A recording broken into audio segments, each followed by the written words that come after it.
Hi guys, ఇవాళ ఒక different variety of బీరకాయ శనగపప్పు కర్రీ నేర్పిస్తాను with a twist and a secret ingredient. ముందుగా ఒక కడాయిలో ఆయిల్ హీట్ చేసుకుని అందులో తాలింపు దినుసులు, ఉల్లిపాయ, కరివేపాకు, పసుపు వేసుకుని ఉల్లిపాయ కలర్ చేంజ్ అయ్యేదాకా ఫ్రై చేసుకోవాలి. ఒక మీడియం సైజ్ టొమాటో వేసుకుని టొమాటో మగ్గేదాకా ఫ్రై చేసుకోవాలి.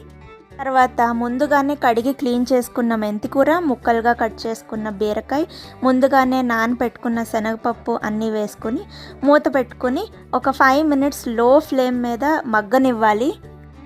ఇవన్నీ మగ్గేలోపు మన స్పెషల్ మసాలా రెడీ చేసుకుందాం.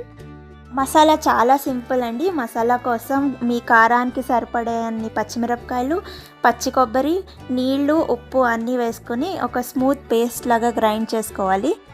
ఒక 5 మినిట్స్ మూత పెట్టి కూరని లో ఫ్లేమ్ మీద ఉడికించి తర్వాత కొత్తిమీరతో గార్నిష్ చేసుకుంటే మన యమ్మీ బీరకాయ కూర రెడీ.